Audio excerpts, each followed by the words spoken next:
En Babilonia había dos familias que no se llevaban muy bien, que digamos, y tenían la malísima suerte de vivir pared con pared. Sí, eran prácticamente casas adosadas lo que había en esa ciudad y les separaba un gran muro de piedra. Sencillamente no se hablaban, no tenían relación, ponían buena cara cuando tenían que ponerla, si tenían que hacer algo con los demás vecinos en los que pues tenían que coincidir, se ignoraban y punto, hasta que un día una de estas familias tuvo un hijo, Píramo, y la otra familia tuvo a una hija, Tisbe. Aquí las familias no pensaron en separar a los niños e intentar evitar que se relacionaran como lo hacían con los otros niños y niñas del vecindario. No le dieron importancia alguna. Y al principio, Píramo y Tisbe, pues tampoco es que tuvieran aquí una excelente relación o se llevaran muy bien. No, o sea, eran un niño y una niña más que salían a jugar como el resto. Pero fueron creciendo y cuando llegaron a la época de la adolescencia, todo explotó. Surgieron unos sentimientos brutales entre ellos. Además, es importante destacar que tanto Píramo como Tisbe eran de una belleza extrema. Cuando salían a jugar, todos los chicos y chicas del vecindario, como habían hecho siempre, Píramo y Tisbe siempre se acababan separando del grupo y pasando rato juntos, hasta que al final pues les pareció estúpido salir a jugar todos cuando lo único que querían era estar ellos dos solos. Así que un buen día, cuando salieron a jugar o intentaban salir a jugar, le explicaron pues a sus padres y a sus madres que habían quedado ellos dos. Y fue en ese momento cuando tanto la familia de Píramo como la familia de Tisbe les dijeron que no, que si estaban locos, que es que ni en sueños, que no podían relacionarse porque sus familias se odiaban. Una familia empezó a rajar de la otra también de la otra, bueno, un percal, claro. Píramo y Tisbe estaban en plan, pero ¿a mí qué me cuentas? O sea, ¿qué más me da a mí que mi padre se lleve mal con su padre o que la madre se lleve mal con la mía o la abuela o el primo o el perro? Que me da exactamente igual. A mí el problema que tú tengas con ellos, pues no es el mío. Pero los padres R insistieron y dijeron que no, que de ninguna de las maneras iban a dejarles quedar. En eso, al menos, las dos familias sí que estaban de acuerdo por primera vez. Pasaron de no darle importancia a que su hijo y su hija coincidieran en grupo a directamente prohibirles salir, incluso cuando quedaban todos los chicos y chicas del vecindario, por si acaso se cruzaban. Ahora sí que esto se había convertido en un problema serio para estos adultos. Y claro, tú imagínate la ansiedad que podían sentir esos dos en ese momento de su vida, ¿no? Y sintiendo todo eso, no podían quedar, pero tampoco podían explicarse el uno al otro que no podían quedar o por qué no podían quedar, porque o sea, no podían comunicarse de ninguna manera, no había ni WhatsApp, ni DM por Instagram, nada de nada, y lo peor, tampoco sabían que el otro estaba en la misma situación. Eso yo creo que era lo más chungo, ¿no? Yo creo que tanto Píramo como Tisbe pensaban que el otro sí que había salido y estaba esperando, y que se iba a pensar que lo estaban plantando, ¿sabes? Y no era así, simplemente pues no los dejaban ni asomarse, ni hablarse, ni decir nada, y estaban completamente incomunicados. Es que ¿a quién se le ocurre prohibir el amor a unos adolescentes? Es que hay que estar mal de la cabeza, o directamente ser un inconsciente.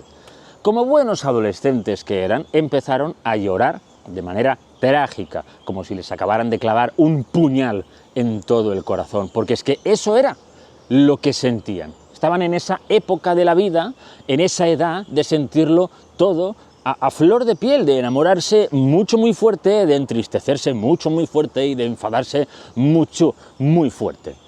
¿Y qué hicieron? Pues los dos hicieron exactamente lo mismo, sin saberlo. Y estaban en ese nivel de conexión, imagínate tú. Salieron al jardín a llorar. Sí.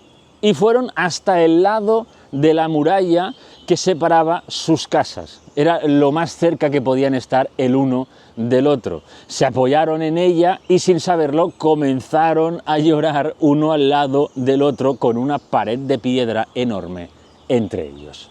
Pero en un momento dado oyeron los sollozos del otro y se quedaron en plan, ¿qué ha sido eso?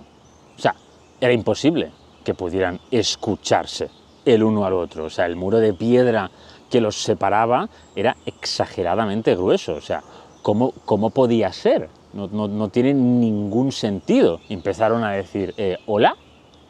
¿Hola? Mientras intentaban encontrar, pues, esa voz. Hasta que llegaron a un punto de la pared en el que había muchas plantas y dijeron de nuevo, ¿hola? ¿Hola? Y ahí ya sí escucharon sus voces a la perfección. Arrancaron las plantas que estaban pegadas en la muralla y descubrieron que había una fisura a través de la cual podía pasar perfectamente el sonido. Y ambos dijeron lo mismo. Esto es un fragmento extraído de la Metamorfosis de Ovidio, como los siguientes que te voy a citar. Dijeron los dos, ¿por qué te interpones en nuestro amor, pared cruel? Qué bueno sería que nos permitieras unir por entero nuestros cuerpos, o, si eso es pedir demasiado, que nos dejaras espacio para un beso. Pero no somos desagradecidos. Sabemos que a ti te debemos que nuestras palabras puedan llegar a oídos amigos. Típico de la adolescencia, responsabilizar a seres inanimados de sus suertes y desgracias, como cuando estudiaba en mi habitación y decía, si meto el lápiz en la papelera, apruebo. Oh, papelera cruel, ¿por qué no has aceptado mi lápiz? ¿Por qué no me permites tener éxito en mi examen de matemáticas? Eso es lo que yo le decía a mi papelera. ¡Qué tiempos! Y a partir de ese momento, Píramo y Tisbe empezaron a pasar horas y horas y horas y horas en el jardín de sus casas, hablando a través de esa fisura, lamentándose de no poder estar juntos, imaginando un futuro, pues imposible, ¿no?, pero hermoso, en el que poder casarse y formar una familia. Y así, día tras día tras día, hasta que uno de estos días, su amor no pudo soportar más tanta frustración, tantos obstáculos para poder ser felices. Y Tisbe dijo, ¿y si hacemos realidad nuestro deseo de estar juntos? A lo que Píramo contestó, ¿cómo? Si nuestras familias no nos dejan, tía, ¿qué dices? Ya, pero ¿y si nos escapamos? Y Píramo en plan, hostia, hostia, hostia, hostia, hostia, hostia, hostia, qué gran idea. Así que tomaron la decisión que ese mismo día, cuando llegara la noche, burlarían la vigilancia de sus casas, engañarían a sus familias y huirían para reunirse en un lugar concreto y comenzar una vida juntos a espaldas de sus familias. Puesto que su amor no solo no iba a desaparecer nunca, sino que no hacía más que aumentar. Cuanto menos se veían, más se deseaban. El punto de encuentro era un lugar en el que había una estatua, que era conocido por todos los que vivían en Babilonia, junto a un gran árbol con unos frutos blancos. Llegó la noche, ambos comenzaron su fuga y se dirigieron hasta el sitio. La primera en llegar fue Tisbe, que iba vestida de blanco y con un velo blanco también en la mano. Estaba ansiosa por reencontrarse con el amor de su vida y fugarse a un lugar precioso en el que ser felices para siempre. Había soñado con ese momento desde que les prohibieron estar juntos y era la mayor aspiración de su vida. Pero, mientras estaba esperando a su amado, oyó unos pasos que venían desde la oscuridad. «Píramo, querido, ¿eres tú?», preguntó Tisbe. No, no lo era. de entre la negrura del bosque salió ni más ni menos que un maldito león. O sea, ¿qué? ¿Qué hace un león allí? Bueno, Tisbe pegó un chillido de muerte y empezó a correr dirección contraria al animal por miedo a que, claro, le atacara o algo. Y sin querer, en su huida, soltó su velo y se quedó allí, en el suelo. Claro, imagínate haber llegado hasta aquí, estar a punto de ser feliz para siempre y que te mate Mufasa. Pues como que no, ¿sabes? Un poco cortada de rollo, ¿no? Pero el león no la persiguió. ¿Por qué? Pues porque el león ya estaba servido.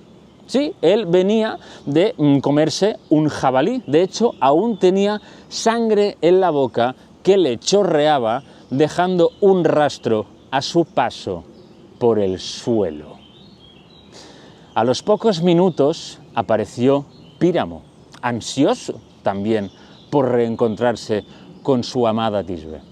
Pero ¿cuál fue su sorpresa al no solo no ver a su querida amante, sino que encontrarse en el suelo un rastro de color rojo que llegaba hasta un hermoso velo que también estaba manchado?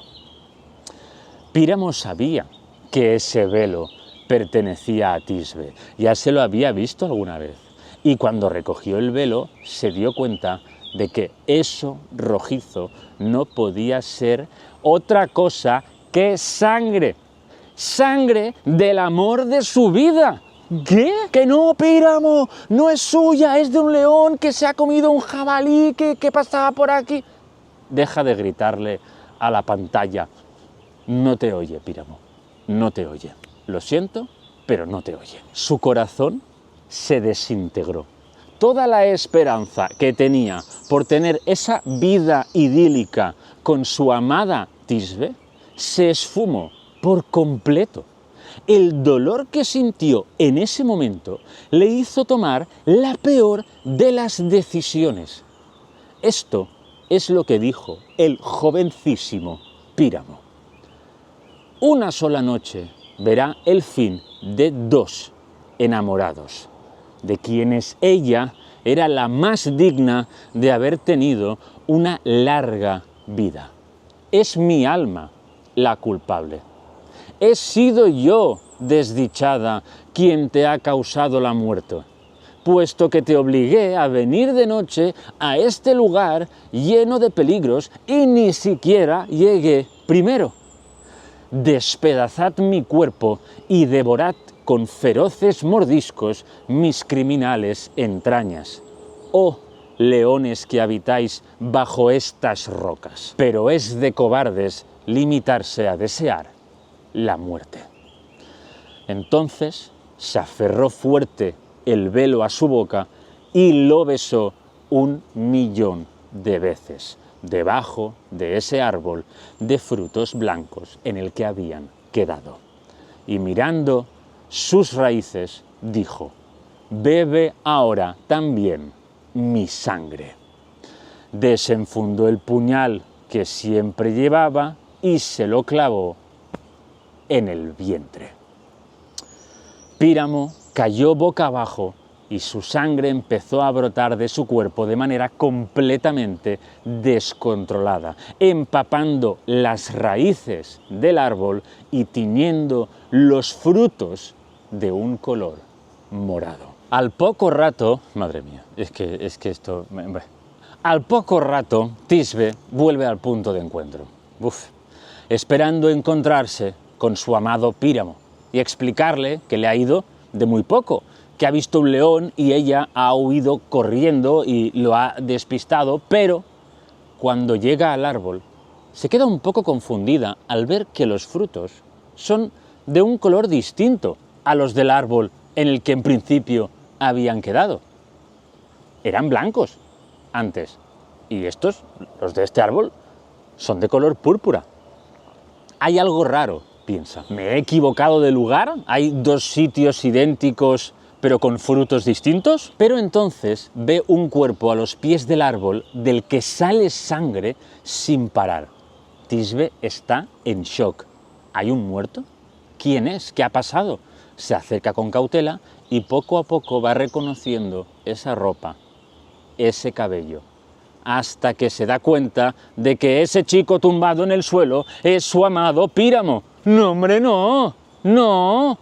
Tisbe está conmocionada, empieza a golpearse los brazos, sí, se arranca el pelo, grita y se lanza encima de su amor, lo abraza con fuerza mientras llora desconsoladamente y le dice: Píramo, qué desgracia es la que te arranca de mi lado. Píramo, contesta, es tu amadísima Tisbe quien te llama. Escúchame, levanta tu rostro inerte. Y para mí, en ese momento, sucedió lo más trágico de este mito. Sí, para mí lo más trágico es esto. Aguanta aquí conmigo que te lo cuento. Píramo aún no estaba muerto. Le quedaba poca vida, pero la justa para hacer un último movimiento. Y cuando escuchó la voz de su amada Tisbe, levantó la cabeza, abrió los ojos y la vio viva. Y acto seguido, ahora ya sí, murió. Pero murió sabiendo que se había equivocado. No, no, hombre, no. Por todos los dioses, Píramo, ¿qué has hecho, tío? No. Es que yo hubiese preferido 1000 veces que no supiera que se había equivocado. Porque es que si no es como, ¿en serio? O sea, entonces, ¿cómo se explica esto? ¿Y por qué estás viva? Si me he matado porque pensaba que estaba muerta, pero qué... Es que qué cruel. ¿Es cruel o no es cruel? Es muy cruel. Es muy cruel todo. Pero espérate, que es que la cosa no acaba aquí. Que entonces Tisbe se fijó en que Píramo tenía su velo en una mano manchado de sangre y en la otra su puñal. Y ató cabos. Tisbe llegó a la conclusión de que su amado se había matado porque pensaba que ella había muerto. Y ella en plan, si es que soy imbécil, eso me pasa por ir perdiendo las cosas por ahí, si es que ya me lo decía mi madre, que siempre he sido una despistada, no sé qué. Y entonces Tisbe le quitó el puñal a Píramo y dijo lo siguiente: tu propia mano y tu amor han acabado contigo, infeliz. Pero también yo tengo una mano firme, por lo menos para esto. Y tengo amor. Él me dará fuerzas para herirme. Madre mía. Te seguiré en la muerte y de mí, desdichada, dirán que fui causa y compañera de tu fin. Y tú, que solo habrías podido ser arrancado de mi lado con la muerte, tampoco en la muerte te separarás de mí.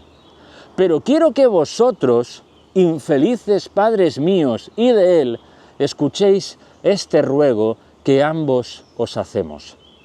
No neguéis a quienes estuvieron unidos en un amor verdadero, y en los últimos instantes de la vida que reposen en el mismo sepulcro. Y tú, árbol, que ahora recubres el infortunado cuerpo de uno y que pronto recubrirás los cuerpos de ambos, conserva un testimonio de nuestra desgracia y ten siempre frutos oscuros del color del luto, en recuerdo de la sangre que vertimos los dos. Y acto seguido, Tisbe se quitó la vida con el mismo puñal que Píramo se había matado. Y así fue como los amantes de Babilonia tuvieron un final trágico, injusto y sobre todo muy prematuro.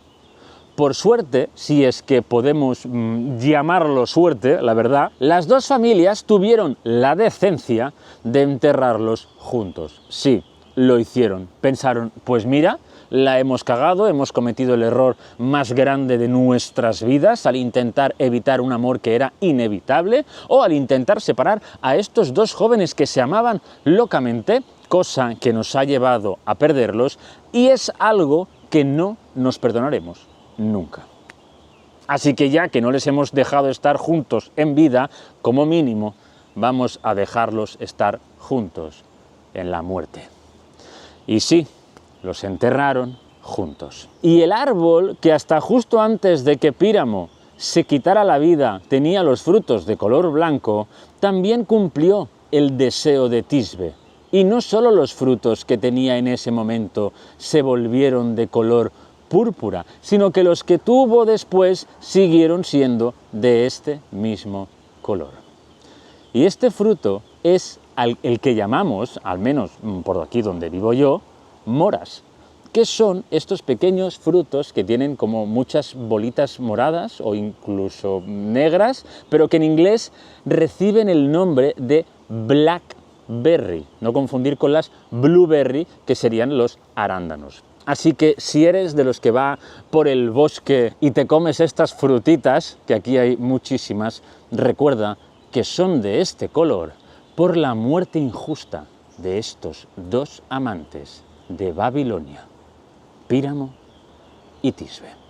Y ahora que te he contado todo este chisme mitológico de los amantes de Babilonia, dime tú a mí que no es literalmente Romeo y Julieta. Dímelo, dímelo. Y yo no te digo a grandes rasgos, ¿eh? Aquí Shakespeare sí le añadió un texto precioso, unos diálogos preciosos, creó a nuevos personajes con nuevas tramas, pero la base de la historia, lo que todos recordamos de Romeo y Julieta, es esto. Es este mito de Píramo y Tisbe, un chico y una chica, amantes de Verona, que sus familias se odian, los Montesco y los Capuleto, y no les permiten estar juntos, que escapan para intentar vivir su amor idílico sin que sus padres les toquen las narices, y acaban teniendo una trágica muerte, muy similar a esta. Uno se piensa que el otro ha muerto cuando no ha muerto, sino que está dormido pero fingiendo que está muerto, y cuando despierta se da cuenta que el otro ha muerto porque se habrá pensado que ella estaba muerta, y al final se acaba matando porque el otro sí que ha muerto. De verdad,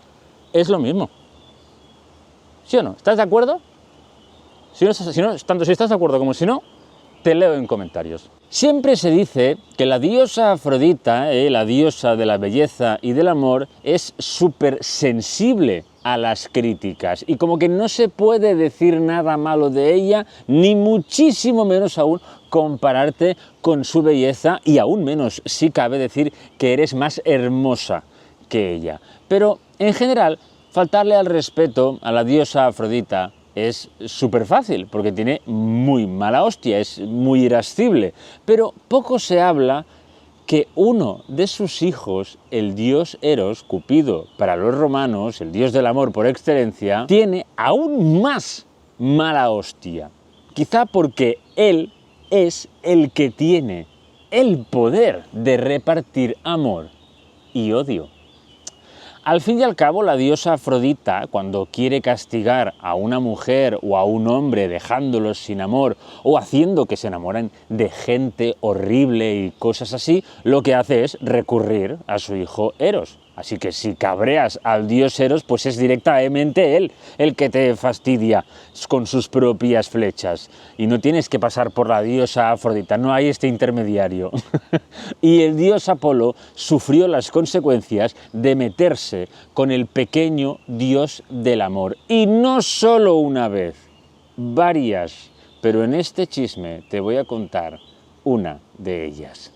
Un día, Apolo vio como el dios Eros estaba jugando con su arco y sus flechas, por ahí debía estar, yo qué sé, probando que la cuerda estaba bien tensa, u observando el arco en sí, o las flechas, lo que sea. Y el dios Apolo se atrevió a burlarse de él.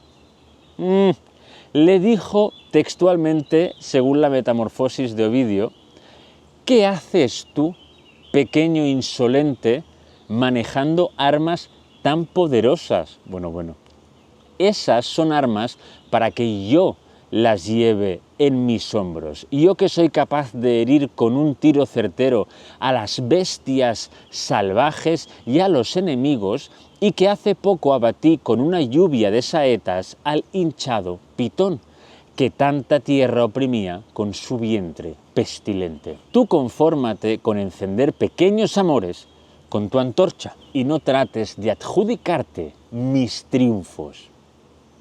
¡Wow!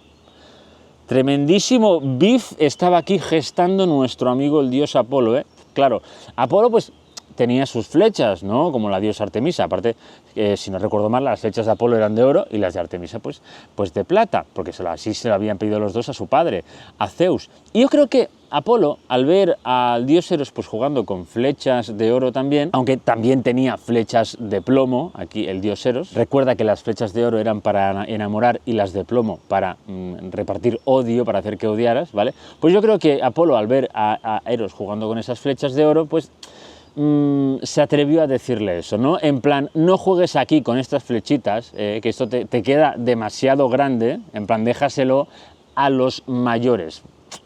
Error. Pero claro, aquí me genera una duda, y es que da la sensación de que Apolo no sabe que el dios Eros usa estas flechas para enamorar y desenamorar a la gente, pero sí que sabe que enamora y desenamora, porque le dice, tú confórmate con encender pequeños amores con tu antorcha y no trates de adjudicarte mis triunfos. Así que una de dos, o aquí simplemente Apolo está vacilando al dios Eros y ya está, que puede ser perfectamente, o no es plenamente consciente de que el dios del amor usa estas flechas para enamorar y promover el odio. ¿Tú qué opinas? Te leo en comentarios. Pero ojo, cuidado, que el dios Eros no se quedó calladito, ¿eh? No se achantó, no, le contestó, le dijo esto. Puede que tu arco atraviese todas las cosas, oh Febo. Recuerda que a Apolo se le llamaba también Febo Apolo. Pero el mío te atravesará a ti. Y en la misma medida en que los animales son inferiores a los dioses, tu gloria será inferior a la mía. Bueno. Tremendísima barra se acababa de sacar aquí el dios Eros, ¿no? O sea, tu gloria será menor que la mía. Madre mía, menuda sobrada. Y no dejó que Apolo le dijera nada más, ¿eh? Él empezó a volar y se fue hasta lo alto de una montaña y allí preparó sus dos flechas, una de amor y otra de odio, y las disparó al instante. Pero, ¿dónde fueron a parar estas dos flechas? Había una ninfa llamada Dafne, que era hija de un dios del río llamado Peneo. Ella estaba correteando por el bosque tranquilamente, como hacía siempre con sus amigas, hasta que en un momento dado recibió el impacto de una flecha. Justo detrás de ella estaba el dios Apolo, que también fue herido por otra flecha en ese instante, pero era una flecha distinta. La de la ninfa era de plomo, de odio, y la del dios de oro, de amor. En ese momento ambos se miraron y dos sentimientos extremadamente opuestos se desencadenaron en cada uno de ellos. Dafne odió con toda su alma al dios Apolo y Apolo amó con todo su ser a la ninfa Dafne. Él empezó a correr tras ella y ella empezó a correr para huir de él. Ella era rapidísima y él la amaba, pero no tanto como para abalanzarse de momento encima de ella. Así que mientras la perseguía, intentó usar las palabras para convencerla de que se quedara con él. Y le dijo lo siguiente, ojo, cuidado aquí, que Apolo le cuenta toda su vida en verso, nunca mejor dicho. Le dice, te lo ruego, ninfa, detente, hija de Peneo, no te persigo como enemigo. Detente, ninfa, así huyen los corderos del lobo, los ciervos del león y las palomas del águila sobre alas temblorosas. Cada uno huye de su enemigo. En plan, ¿por qué huyes de mí así? No te quiero hacer nada malo. Pero es el amor lo que a mí me hace seguirte, dice. Desdichado de mí, temo que te caigas y que las zarzas arañen tus miembros, indignos de tales heridas, y que yo sea la causa de tu dolor. Vamos a ver, o sea, Apolo es en plan, chico, pues deja de perseguirla, ¿no? O sea, estate quieto, ¿no? ¿Estás viendo que si está corriendo porque tú estás corriendo? Date quieto y no correrá, que no lo estás viendo. Oh, son muy abruptos los lugares por los que tanto te apresuras. Te ruego que no corras tan deprisa y que detengas tu fuga. Yo mismo te seguiré más despacio. ¿En serio? ¿Eso es lo máximo que puedes ofrecerle, Apolo? ¿Ir más despacio? O sea, es en plan, venga va, si disminuyes el paso, yo también. No me voy a detener, no. Te voy a seguir persiguiendo, pero más lento. ¿Qué te parece? ¿Tenemos trato ni para ti ni para mí? Apolo, por favor, de verdad. Y dijo, ¿qué más dijo? Sin embargo, párate a pensar en quién es el que te desea. Aquí saca su currículum, Dice, yo no soy un montaraz, ni un rudo pastor que en estos lugares cuide su ganado y sus rebaños. No sabes, imprudente, no sabes de quién huyes, y por eso precisamente huyes. Porque si lo supieras, te tirarías a mis brazos. Pues no, Apolo, no. La región de Delfos, claros Ténedos y el reino de Patara me honran como a su señor. Júpiter, Zeus, es mi padre. Yo revelo lo que ha sido, es y será.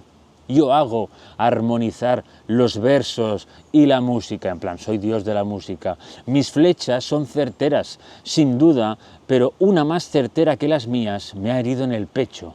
Antes, insensible. Qué mentiroso, antes insensible. Dice, no, tú te has enamorado 30.000 veces, Apolo, por favor, que lo sabemos todos. Si es que tienes un jardín, o sea, tus amantes son tu jardín, de la de veces que se han convertido en flores. Qué mentiroso.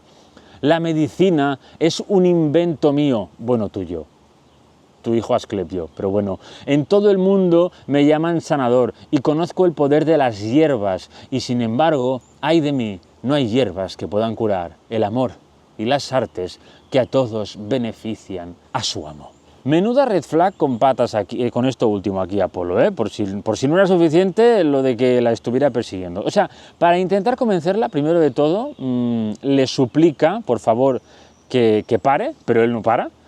Después le dice, oye, por favor, que no soy un pastor de estos, no soy un cualquiera, no soy un dios, que es en plan, ¿se puede ser más clasista, Apolo? Yo soy un dios, no sé qué, soy alguien importante, te puedo solucionar la vida, tía, no sé qué. Venga, va, acuéstate, por favor, Madre mía. Pero como Dafne no solo no le hizo ni puñetero caso, sino que aceleró aún más, porque estaba pensando, este tío ya, o sea, me cae aún peor. O sea, llevo encima una flecha de odio del dios Eros, que estoy sintiendo el máximo rechazo hacia este tío, pero con lo que acaba de decir es que le estoy pillando aún más asco, si es que eso es posible. ¿Y qué hizo Dafne?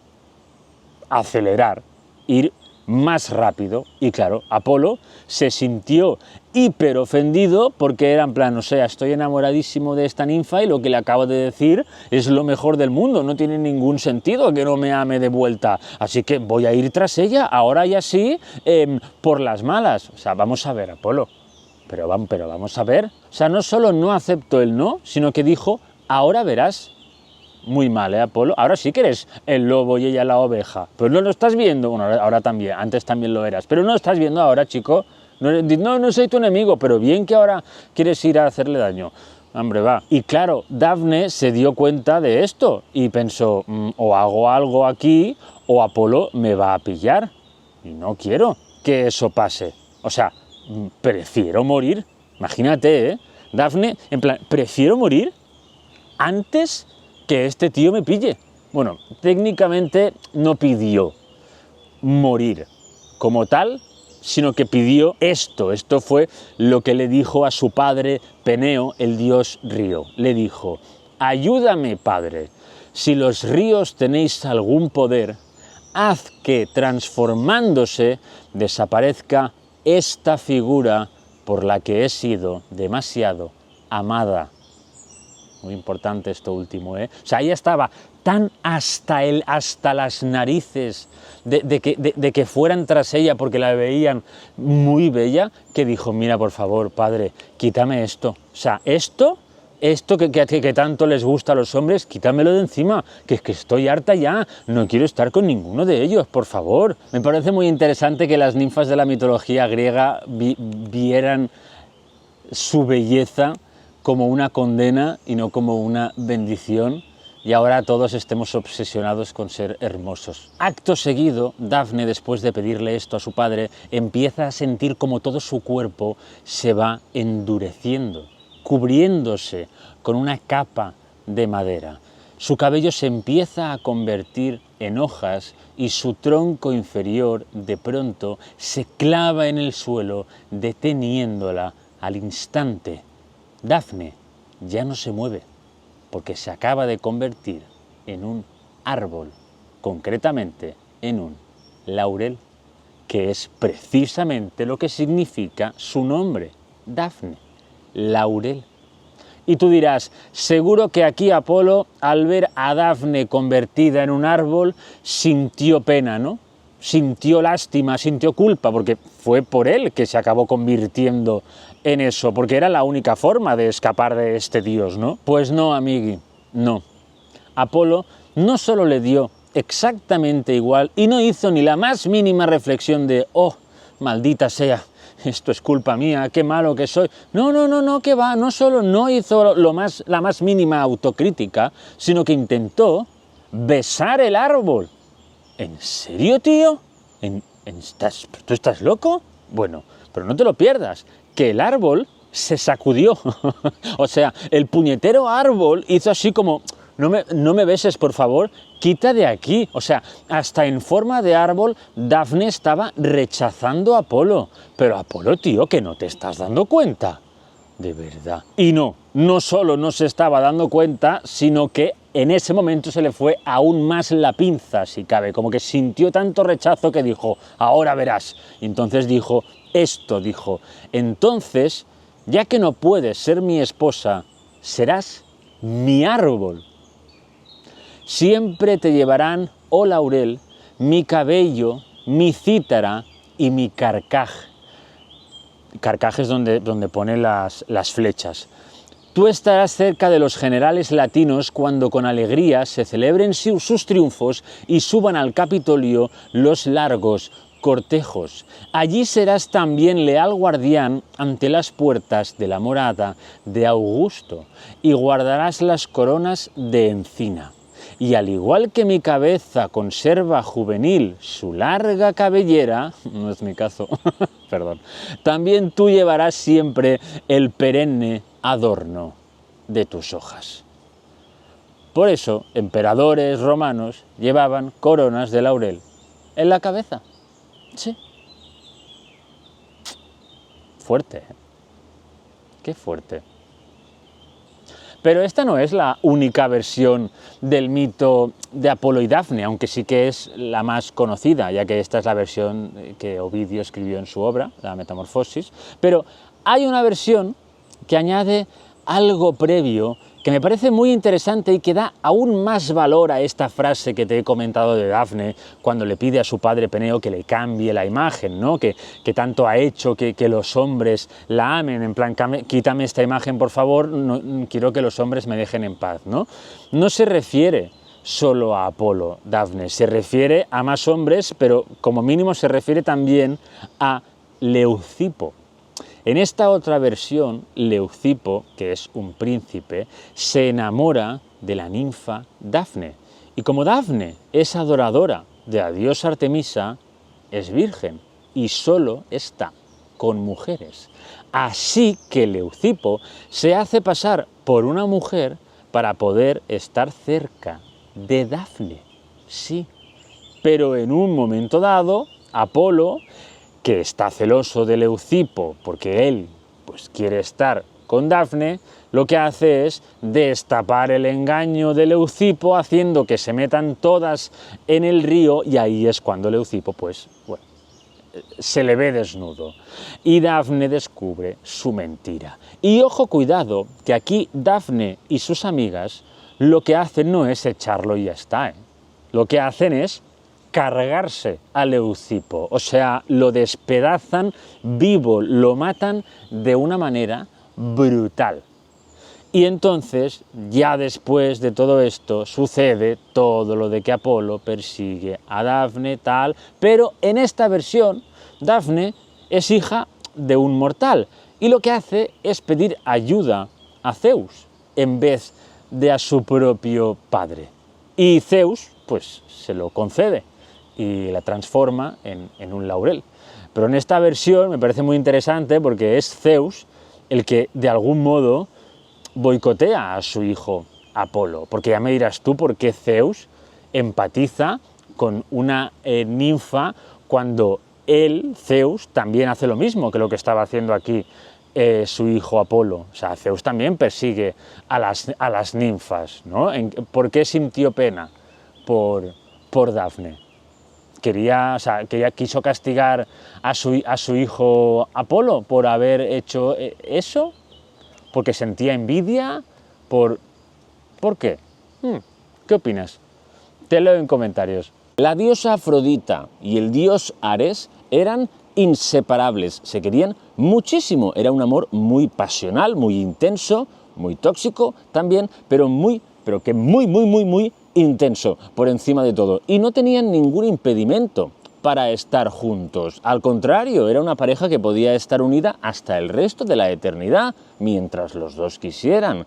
Pero durante la boda del dios Zeus y de la diosa Hera se sentó en un trono que alguien le había regalado para ese acontecimiento. Lo que pasa es que en cuanto se sentó, unas cadenas surgieron de los reposabrazos y de los reposapiés y quedó anclada, sin posibilidad de moverse ni de levantarse, nada, atrapada estaba. Todos los dioses intentaron romper las cadenas, pero ninguno pudo. Entonces apareció por sorpresa el dios Hefesto, hijo de Zeus y Hera, pero que no conocía a nadie, ya que la diosa Hera lo había tirado desde el monte Olimpo abajo, nada más nacer. ¿Por qué? Por feo, sí, no es chiste, es anécdota. Hefesto apareció y le dijo a la diosa Hera que ese trono lo había traído él y que no sería liberada hasta que lo aceptaran como un dios más, como un olímpico más de la familia, ya que eso es lo que merecía, básicamente porque era de la familia. Cuando Hefesto estaba a punto de cerrar este trato con el dios Zeus, que evidentemente iba a aceptarlo, vio a la diosa Afrodita y añadió a la negociación casarse con ella. Algo que ni Ares ni Afrodita querían, ni muchísimo menos, pero que Zeus se vio obligado a aceptar porque si no su esposa, la diosa Hera, no iba a poder ser liberada nunca. Así que a partir de ese momento, Afrodita y Ares fueron separados y Afrodita fue obligada a casarse con el dios Hefesto, el dios más feo de todos los olímpicos. Y no lo digo yo, no estoy faltándole a Hefesto, lo dicen los estándares de belleza de aquella época. Y la diosa Hera también lo decía mucho, sí. De todo esto ya te hablé en el chisme de la boda de Zeus y Hera, pero te lo estoy refrescando porque ya sabemos que por mucho que Afrodita y Hefesto estuvieran casados, Afrodita le ponía los cuernos constantemente con Ares, iba de un lado a otro. Incluso te hablé del mito del gallo, que era un soldado del dios Ares, que se ponía a las puertas de la habitación en la que estaban pues el dios de la guerra y la diosa de la belleza ahí haciendo truski para avisar antes de que saliera el sol, el titán Helios, porque Helios era muy amigui de Hefesto y ya se había chivado más de una vez de que estaban ahí los dos, dale que te pego, de que su esposa pues le estaba poniendo los cuernos bien grandes otra vez. Pero de lo que no te he hablado aún, y que seguramente te hayas preguntado alguna vez, es, vale, un momento, Afrodita le ponía los cuernos a su marido, pero ¿alguien le ponía los cuernos a Afrodita? ¿Hefesto? ¿Ares? ¿Ares alguna vez estuvo con otra mientras tenía este lío con Afrodita? La respuesta es sí. Afrodita tuvo también su momento de celos porque su amante, el dios Ares, tuvo un lío con otra diosa, ni más ni menos que con la diosa del amanecer, la diosa Eos, hermana de Selene, la luna. Eos, por cierto, es Aurora para los romanos. ¿Y qué pasó? ¿Cómo reaccionó Afrodita? Porque Hefesto, cuando se enteró de que su esposa Afrodita se había acostado con Ares, se enfadó muchísimo, pero poco más, ya está. Pero Afrodita no pudo soportar que su amante, el dios Ares, pudiera enrollarse con otra. Y lo que hizo fue castigar a la diosa del amanecer con algo terrible, algo que la iba a acompañar toda la vida y que la iba a convertir en una auténtica desgraciada. La condenó a no tener éxito en el amor nunca, nunca, a ser una desdichada siempre en el amor, pero al mismo tiempo la condenó a enamorarse constantemente. Sí, un castigo absolutamente terrorífico, si me preguntas. Así que si eres de las que piensa que tienes mala suerte en el amor, presta atención, porque estoy bastante convencido que la diosa del amanecer te gana en desgracias amorosas. Céfalo y Procris eran un príncipe y una princesa que se querían muchísimo y se casaron. Eran una pareja perfecta como Ares y Afrodita, pero una tercera persona decidió ponerse en medio. Y esa tercera persona fue ni más ni menos que la diosa del amanecer, Eos, que 2 meses después de esta boda entre Céfalo y Procris, la diosa del amanecer decidió secuestrar a Céfalo y llevárselo con ella, sí, como amante. Céfalo en un principio no quiso estar con ella, pero como Eos le daba pues todo tipo de privilegios, le daba néctar, le enseñaba la belleza de ser una divinidad, le regalaba los oídos, lo trataba de una manera absolutamente espectacular. Pues hubo algún momento en el que Céfalo parecía que no echaba de menos a su esposa, pero eso no era más que una ilusión o una sensación pasajera, como la felicidad que le otorgaba la diosa Eos con estas cosillas mágicas que le permitía probar, ¿no? Pero ya está, porque poco a poco todo esto se fue diluyendo y Céfalo volvió a sentir una tristeza inmensa por estar tan y tan lejos de su esposa y encima durante tantísimo tiempo. Claro, estaba muy preocupado y quería volver con ella y la diosa del amanecer pues estaba enamorada de él. Así que había este conflicto, ¿no? Estaba enamorada de Céfalo porque se enamoró de él en el momento en el que lo vio y por eso pues lo secuestró, ¿no? Tal y como la había maldecido a la diosa Afrodita. Y a raíz de que Céfalo pues volviera a deprimirse, se sintió mal, porque no quería que Céfalo estuviera triste con ella, pero a la vez tampoco quería que volviera con su esposa. Así que tramó un plan para intentar conseguir las dos cosas. Y lo que hizo fue generarle la duda a Céfalo de si su esposa Procris realmente lo quería tanto, ¿no? Y Céfalo nunca había dudado del amor que su esposa pudiera sentir por él. Él estaba convencidísimo de que Procris lo amaba al igual que él lo amaba a ella. Pero como Eos le creó esa duda de, pues mira, igual después de tanto tiempo ya no te quiere tanto, o mira lo que le pasó a tal, no sé qué, ¿no? Poniendo ejemplos. Pues Céfalo le preguntó a Eos, ¿vale? ¿Y qué puedo hacer yo para asegurarme de que realmente mi esposa me quiere como yo la quiero a ella? Y aquí la diosa del amanecer le dijo, pues mira, yo creo que tienes que ponerla a prueba. Tienes que transformarte en otra persona, ofrecerle algo semejante a lo que te he ofrecido yo a cambio de su amor. Y en ese momento, dependiendo de lo que ella diga, sabrás si te quiere o no te quiere. Si acepta a este completo desconocido, obviamente no te quiere como tú crees, pero si no lo acepta, entonces, pues, oye, quizás sí. Y Céfalo dijo, ¡buah! Ideaza, me gusta, clic.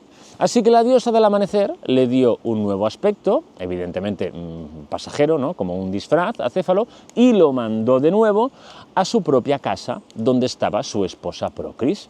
Céfalo se presentó allí, llamó a la puerta, lo abrió ella y se encontró pues con la que era su esposa, completamente devastada, hundida en la más absoluta tristeza, porque llevaba muchos meses sin ver a su marido. Y en ese momento en el que abrió la puerta, a Céfalo le pareció ver en Procris la esperanza de que quien había llamado era su esposo, era él, ¿no? Y acto seguido vio como pues, esa esperanza también se esfumaba rápidamente al ver que no, que era un completo desconocido. Pero no, era realmente él, lo que pasa es que pues, ella no sabía que detrás de la cara de ese desconocido se escondía su auténtico esposo que se disponía a ponerla a prueba.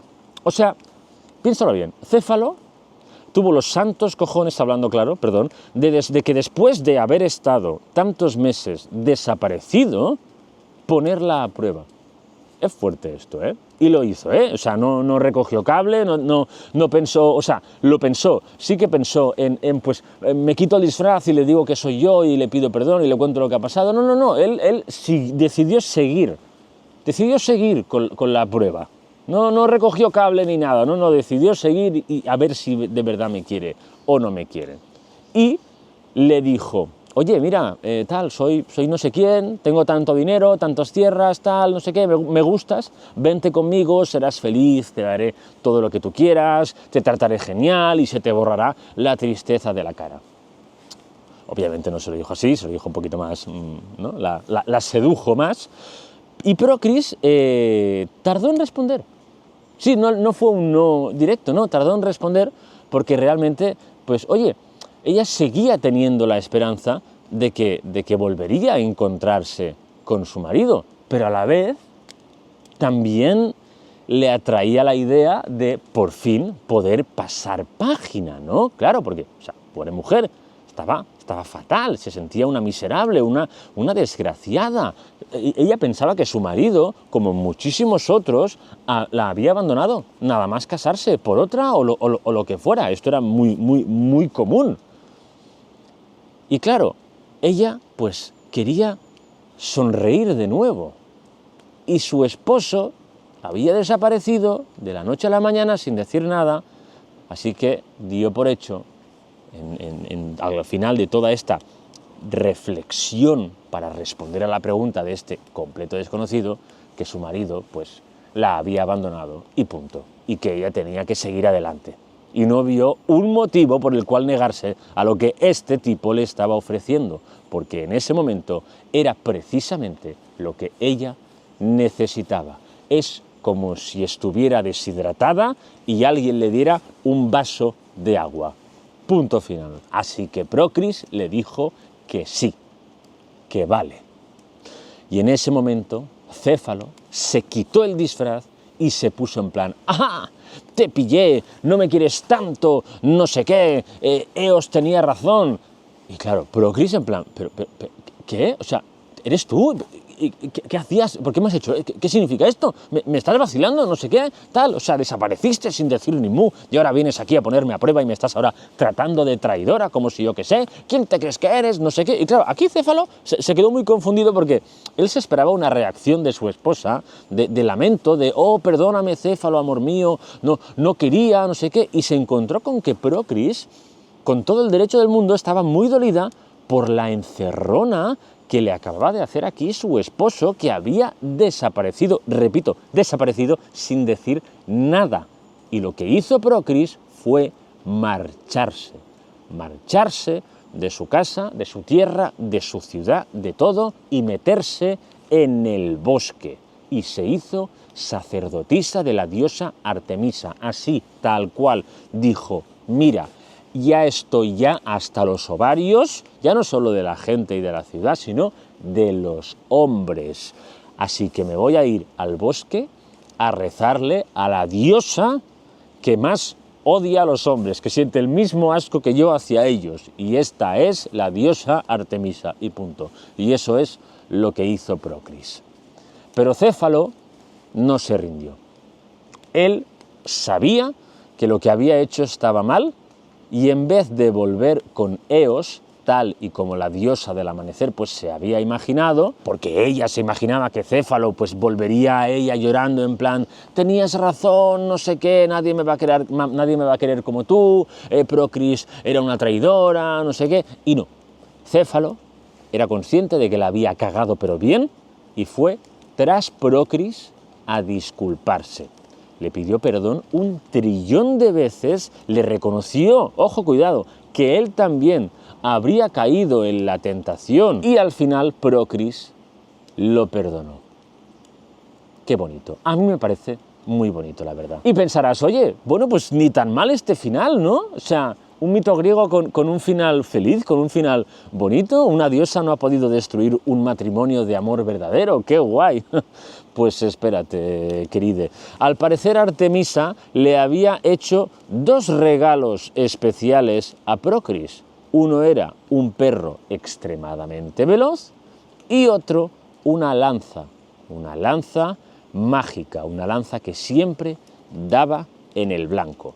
Y un día Procris le prestó esta lanza a Céfalo para ir a cazar, porque a Céfalo pues bueno, también le gustaba ir a cazar, ya no nos cae tan bien Céfalo. Y de algún modo pues se adueñó de esta lanza o directamente Procris se la regaló.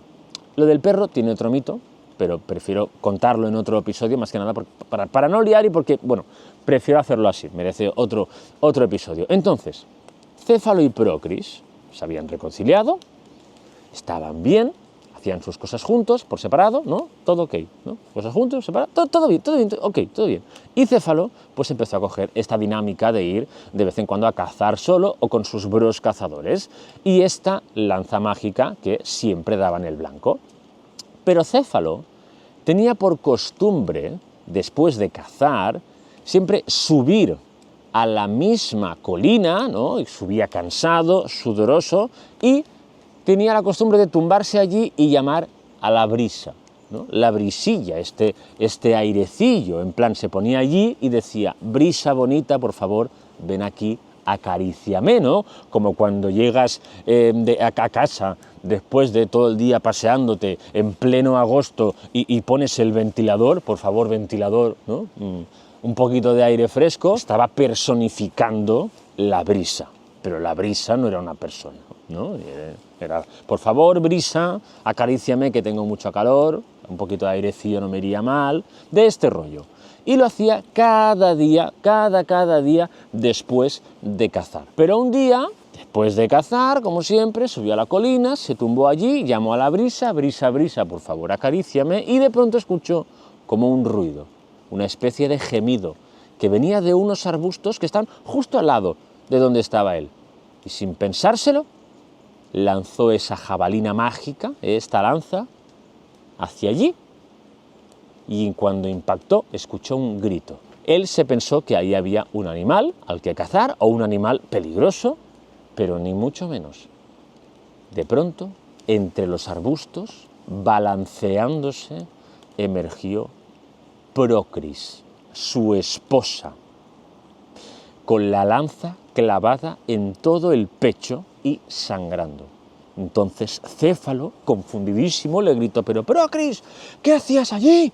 No sé qué, que pensaba que eras un animal, Procris, Procris. Y ella, en su último suspiro, cuando ya cayó en los brazos de su marido, le dijo, por nuestro matrimonio, Céfalo, por los dioses del cielo y por los míos, por favor, nunca te vayas a la cama con esta tal brisa. No me traiciones de esta manera. Y murió. Madre mía. Procris se pensaba que brisa era el nombre de una especie de ninfa o de mujer, ya fuera pues, mortal o divina, a la que su marido llamaba constantemente porque se había enamorado. Se ve que esto que hacía Céfalo cada día que iba a cazar lo había escuchado un tío random que se paseaba por allí, que debía conocer a Céfalo y a Procris, y fue a Procris a chivarse. a decirle, oye, que sepas que tu marido, después de cazar, sube a la colina y empieza a llamar a una tal brisa, que quizá es una ninfa, o no sé qué, tal, no sé cuántos, ya verás, si no me crees, ve a ver. Y Procris fue a ver, fue a espiarlo, fue a ponerlo a prueba, hizo lo mismo que hizo Céfalo con ella. En vez de ir directamente a preguntar nada, simplemente fue a ponerlo a prueba, fue de extranjis, fue sin decir nada. Y sucedió lo peor que podía haber sucedido. Un final absolutamente terrible. Yo tengo la teoría de que esta persona que se chivó a Procris puede ser Afrodita, pero no porque quisiera fastidiar a Céfalo y a Procris, sino porque quería fastidiar a la diosa Eos y que se sintiera mal porque el hombre del cual se había enamorado ahora era más desgraciado que nunca, y todo por su culpa, aunque también puedes pensar que esta persona que se chivó, en vez de ser la diosa Afrodita, podía ser la diosa Eos, muerta de celos. Aquí ya, que cada uno se imagine lo que quiera. Total, que la maldición de la diosa Afrodita pues estaba dando sus frutos, pero escúchame, que esto es solo un mito, Esto no había hecho más que empezar, te voy a contar otro.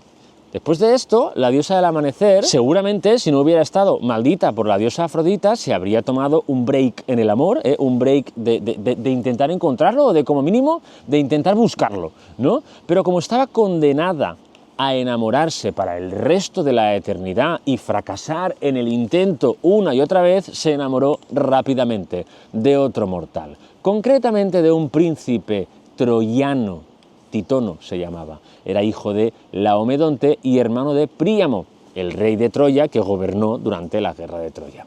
Y la diosa Eos secuestró a este tal Titono. Sí, este es un ejemplo de que no por ser diosa, en vez de Dios, no por ser una divinidad femenina, iban a actuar de manera distinta que las divinidades masculinas, siempre y cuando lo hicieran con seres inferiores. Esto es importante, Daba exactamente igual. Yo pongo siempre la comparación de que por mucho que en la humanidad, entre los humanos, haya pues discriminaciones sistémicas, como por ejemplo la del hombre hacia la mujer, no significa que una mujer no pueda oprimir a una criatura, entre comillas, inferior según el orden de las cosas, ¿no? O sea, una mujer puede oprimir a un animal, a una vaca, a un cerdo, a un caballo, a una cabra, comiéndoselo, básicamente. Como digo siempre, puedes ser víctima entre los tuyos, pero verdugo para las criaturas más vulnerables. Al igual que un hombre mortal podía oprimir, pues eso, a seres inferiores,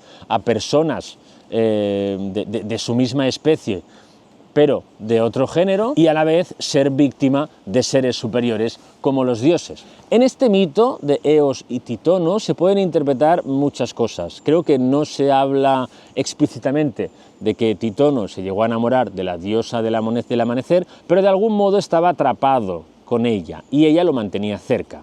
Y estaba bien, ella estaba bien con él, obviamente pues le daba de todo, ¿no? Todos los privilegios que una diosa podía darle a un mortal, pues se lo ofrecía como había hecho con Céfalo, y bueno, todas estas cosas. Pero un día se fijó que en el cabello de Céfalo había surgido una cana, sí, un pelito blanco, y dijo, ¡ay madre! La diosa del amanecer estaba en plan, ¡ay madre, ay madre, ay madre, ay madre! Claro, esta era la peor de las pesadillas, ¿no? Para una criatura inmortal que se había enamorado de un mortal, porque las divinidades son eternas. Una criatura inmortal va a vivir para absolutamente siempre, hasta el final de los tiempos, pero un mortal tiene fecha de caducidad. Y no solo eso, sino que poco a poco, ¿no?, los mortales vamos envejeciendo. La juventud se evapora, ¿no?, y entras en la fase ya final de tu existencia. Y claro, aquí la diosa del amanecer se rayó muchísimo. ¿Qué hago? ¿Qué hago? ¿Qué hago? ¿Qué hago? Y dijo, mira, voy a probar suerte, me voy hasta el Olimpo y le suplico por favor al dios Zeus que le conceda la inmortalidad a Titono. A ver si hay suerte, ¿no? Voy a intentarlo, no tengo nada que perder, ¿por qué no intentarlo? Así que la diosa del amanecer fue hasta allí, se postró delante del dios del rayo y del trueno, y le dijo: óyeme, Zeus, por favor, estoy muy enamorada de este príncipe. Hazme el favor de concederle la inmortalidad, que viva para siempre. Por favor, te lo suplico, haré lo que sea, no sé qué. Y Zeus le dijo: vale, sin problema, no hace falta que hagas nada, claro que sí, yo se lo concedo. Inmortalidad concedida, mira, pum, ala. Y ya está. Y la diosa del amanecer se quedó así en plan: ¿ya? ¿Tan rápido? ¿Tan fácil? Y Zeus: sí, claro, ¿por qué no? Si a mí, yo ¿para qué iba a querer molestarte a ti? Si eso te hace feliz, oye, pues mira, a mí no me cuesta nada, venga, ya está, deseo concedido, ve a disfrutar. Y bueno, pues Eos se quedó en plan: vale, pues muchas gracias, ¿no? Se fue del Olimpo, súper feliz, llegó hasta su amante Titono, aún más feliz, le contó lo que Zeus le había concedido, todo genial, todo maravilloso, al menos para la diosa Eos. Claro, aquí Titono yo creo que podía estar también devastado, ¿no? Yo me lo imagino bastante triste, porque igual él no era feliz, que digamos, y si encima iba a tener que vivir eternamente, pues claro, pues no le iba a gustar mucho estar siempre allí, ¿no? Y encima para el resto de la eternidad, en el caso de que no fuera feliz. Otra opción, en el caso de que no fuera feliz con Eos, era que la inmortalidad le daba esperanza, porque quizá Eos más adelante se encaprichaba de otro mortal o de otro hombre o lo que fuera, y él pues podía escapar y tener más vida, y así pues poder hacer cosas que le gusten, ¿no? Y estar con personas que sí quiera estar, y contrarrestar el mal rato con la diosa Eos, ¿no? Todo esto es lo que yo me imagino. Pero no todo iba a ser tan esperanzador. Pasó el tiempo y un día Eos se fijó en que el cabello de su amante, o víctima mejor dicho, había surgido otra cana. Y aquí la diosa del amanecer se quedó en plan: no puede ser, no puede ser, ¿qué ha pasado? ¿Esta cana es nueva? ¿O ya estaba antes de que Zeus le concediera el deseo? ¿Qué ha pasado? No entiendo nada. Y Titono tampoco sabía pues qué estaba pasando, ¿no? Porque él tampoco se había fijado, y no sabía si era una cana nueva, tal. Y bueno, hubo un momento de rayadura importante de no puede ser, algo no está funcionando. Si me ha concedido este deseo de que mi amante sea inmortal, ¿por qué está envejeciendo? No entiendo, no puede ser. Pero al final optó por, bueno, ya la debía tener de antes, está todo bien, no pasa nada, esto no puede haber ningún error. Total, que dejó pasar el tiempo y vio otra cana. Y allí ya se dio cuenta de que algo estaba fallando, porque Titono se estaba haciendo mayor. Y no solo le salieron más canas, sino que empezaron a salir arrugas. Bueno. Eos se fue, vamos, directa al Olimpo a preguntarle a Zeus qué estaba pasando, que si no había aplicado bien el deseo, o que si lo había retirado, o qué, ¿no? Un poco en plan: ¿lo has hecho bien? ¿Estás seguro que has aplicado bien el deseo? ¿Has recibido el mail de confirmación? Y entonces Zeus, tranquilísimo, le respondió: ¿no está todo bien? Yo he cumplido tu deseo. Tú me dijiste que querías que tu amante fuera inmortal y viviera eternamente, y así se lo he concedido. Lo que no me dijiste es que no envejeciera. De esto no me hablaste nada. Y yo en plan: ¿cómo? ¿A qué estás diciendo? Y Zeus: no, que tú me pediste la inmortalidad, no la juventud eterna. Y ella: no puede ser, madre mía, la que acaba de liar, no sé qué. Claro, eso era terrible. Por eso Zeus se lo había concedido de una, porque le pareció hipergracioso, le pareció brillante que la diosa del amanecer no se diera cuenta de que lo que le estaba pidiendo para su amante era una tortura, un castigo eterno, y no un privilegio. Porque no es lo mismo vivir eternamente que vivir eternamente sin envejecer. ¿Estás viendo por dónde va la cosa? Y como era de esperar, Zeus no recogió cable, no le dijo a Eos: ay, perdona, que me he equivocado, o te había entendido mal, bueno, ahora lo cambio, no te me rayes, echamos tiempo atrás y lo modifico, ¿no? Le hago un lifting. No, No, no, no, no, no, no, no, no, no. En absoluto. Se echó unas risas y le dijo, ah, te aguantas, querida, la próxima vez vigila con lo que deseas. Y Eos, sintiéndose fatal, porque lo había provocado ella, todo esto, sin querer, bueno, sin querer, y queriendo también, porque al fin y al cabo pues, lo había secuestrado, ¿no? Pero se sentía muy mal porque pues, también amaba locamente, ¿no?, a este troyano, y ella tuvo que ver cómo día tras día Títono iba envejeciendo y se iba haciendo más y más pequeño. Y cuando se tenía que morir, no se moría, y lo que se ampliaba era su vida y también su sufrimiento. Títono estaba sufriendo lo más grande, pobre criatura. Pasaron los años, pasaron décadas, pasaron siglos, y Títono ya no era un anciano.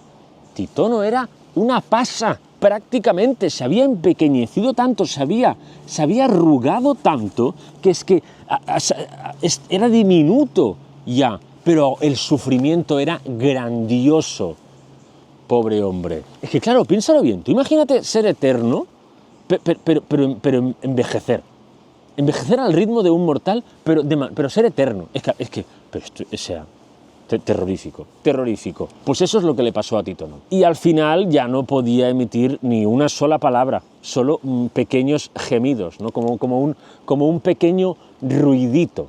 Y hay una versión que dice que la diosa del amanecer, al no poder soportar más el sufrimiento de su querido Títono, lo convirtió en una criatura muy pequeñita, en un insecto musical, en una cigarra. Y es por eso por lo que las cigarras cantan justo cuando empieza a amanecer. O al menos eso es lo que dicen. Así que si eres de los que las desgracias ajenas te hacen valorar lo que tienes, piensa en Eos cuando el amor te vuelva a romper el corazón. Y aún más importante, no te metas nunca con Afrodita. No lo hagas. ¿Qué te ha parecido la triste historia de, bueno, iba a decir de Eos, pero más bien de Céfalo, Procris y Títono? Te leo en comentarios. Tántalo era un hijo de Zeus que tenía el privilegio de que de vez en cuando lo invitaban al Olimpo a participar en celebraciones o a cenar con los dioses y cosas así, que muy pocos mortales podían hacer. Claramente, pues Tántalo era como el hijo mortal mimado de Zeus, porque Zeus no hacía eso con todos sus hijos, ni muchísimo menos. Más que nada porque es que, no, para empezar, no cabrían ahí encima del Olimpo, aunque ni en ningún sitio cabrían, vaya, porque tú reúnes a todos los hijos del dios Zeus y el sitio que sea en el que los reúnas se viene abajo. No puede el suelo, la tierra, la Pachamama Gea con tanto peso. Pero Tántalo se tomó demasiadas confianzas. Quizá se creyó que por tener ese privilegio podía fardar de ello.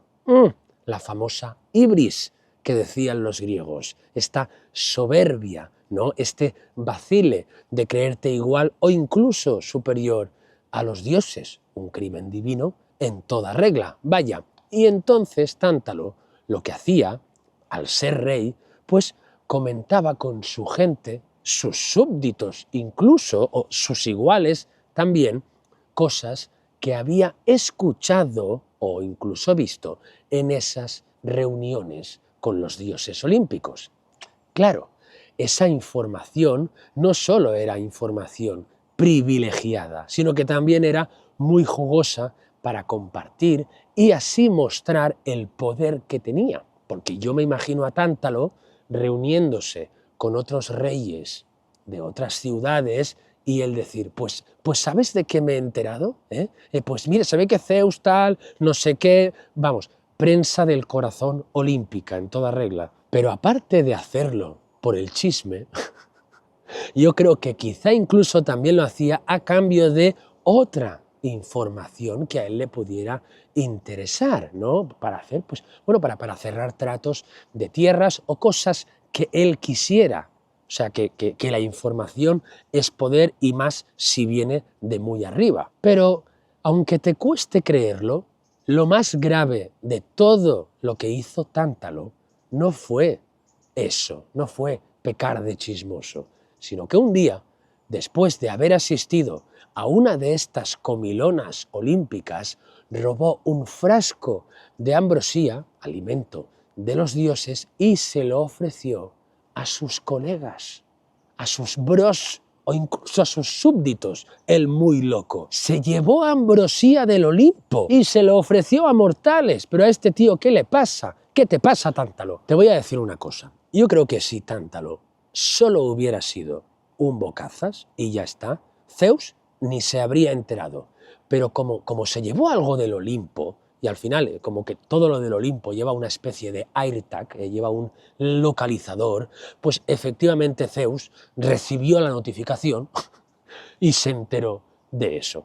Y claro, se pilló pues un cabreo olímpico. Pero era uno de estos cabreos, de los que ya te he hablado muchas veces, en los que Zeus tarda en hacer algo al respecto para castigar al que le ha faltado al respeto.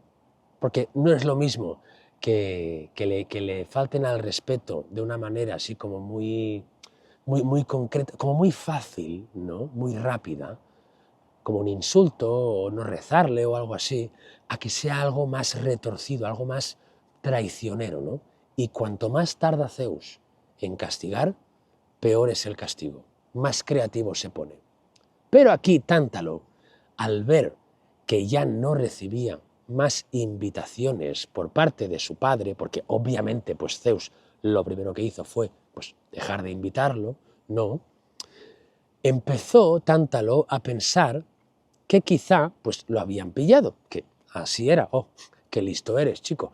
Pero para intentar evitar este castigo tan grande por parte de su padre, intentó adelantarse a los acontecimientos e invitar a los dioses a comer a su palacio. Sí, hasta ahora él siempre había sido el invitado. Y ahora, como sabía que había hecho enfadar a su padre y a los demás, pues decidió tener este gesto con los dioses que tan bien, ¿no?, lo habían tratado, y también para pedir disculpas por haber hecho lo que había hecho, que era pues, prácticamente traicionarlos, ¿no? Este era su gesto, su intento de disculparse. Aunque no solo era eso, el perdón. No era solo invitarlos a comer, sino que el lo siento de verdad estaba más en lo que les iba a poner para comer. Aquí Tántalo llegó a una conclusión a la que algunos otros reyes de la mitología griega también habían llegado de manera completamente errónea. La lógica era la siguiente. Estos pensaban, si sacrificamos animales para honrar a los dioses, al sacrificar humanos haremos que estén aún más orgullosos de nosotros, ¿no? Será un acto aún mejor, ya que un humano está por encima de un animal, ¿no? Esta era la reflexión que había hecho Tántalo y que también habían hecho algunos otros, como por ejemplo Licaón, del que ya te hablé. Pero Tántalo no se quedó solo en esta reflexión. Sí, la cosa fue a peor. Él no solo quiso sacrificar a un humano para los dioses, pensando que eso era lo mejor, sino que quería que estos dioses se lo comieran. Es como este acto de no solo sacrifico a una criatura para vosotros y os doy una parte, que es lo que se hacía con el sacrificio de los animales, sino que voy a sacrificar a un humano y os lo voy a dar entero. Esta era la intención de Tántalo. Pero espérate, porque la cosa no acaba aquí. El pic al que quería llegar Tántalo no era solo eso, porque Tántalo fue aún más allá y pensó que no bastaba con sacrificar cualquier humano, que era mejor aún sacrificar a un humano muy concreto, a un humano de su familia. Y sacrificó a su propio hijo, Pélope. ¿Pero qué haces, Tántalo? O debería llamarte Tóntolo. Total, que los dioses olímpicos se presentaron en el palacio de Tóntolo y esperaron a que llegara la comida. Pero cuando este desgraciado levantó la tapa del plato que iban a comer, todos los dioses y diosas se miraron entre ellos porque se dieron cuenta de que había algo que no les cuadraba. Y es que aquello, claramente, no era carne de animal, sino que era carne humana. Pero no todos los dioses y diosas se enteraron de esto. La diosa Deméter, en ese momento, estaba pasando por toda la tragedia del secuestro de su hija Perséfone, que aún no sabía dónde estaba. Y estaba Deméter muy triste, muy ensimismada, ¿no? Y lo único que quería era irse de allí cuanto antes, estaba allí por obligación. Así que, sin fijarse demasiado, agarró un trozo del difunto Pélope y se lo comió. Sí, concretamente el hombro. Y en ese momento, pues, Zeus le apartó el plato a Deméter y maldijo a su hijo Tántalo y le impuso un castigo de 3 pares de narices. Básicamente lo mandó al Tártaro y lo colocó en un lago con una rama de la que colgaba una manzana justo encima de su cabeza y con el agua llegándole hasta el cuello. Lo único que podía mover Tántalo era la cabeza, porque si intentaba levantarse y salir de allí, una enorme roca caería sobre él y lo aplastaría para toda la eternidad, eternidad incluida, por supuesto. Cada vez que Tántalo levantaba la cabeza para intentar morder la manzana, porque aunque estuviera muerto, seguía teniendo hambre, la manzana se alejaba.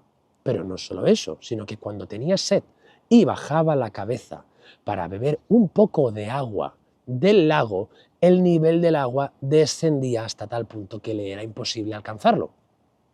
Así que se pasó el resto de la eternidad subiendo y bajando la cabeza, intentando comer y beber algo y fracasando eternamente en el intento. Es probable que este mito ya te lo haya contado, pero debo recordártelo porque de este señor viene un linaje, una familia importantísima para la guerra de Troya. Volviendo a su hijo, Pélope, los dioses se compadecieron de él y lo resucitaron. Eso sí, lo resucitaron sin el hombro que se había comido Deméter.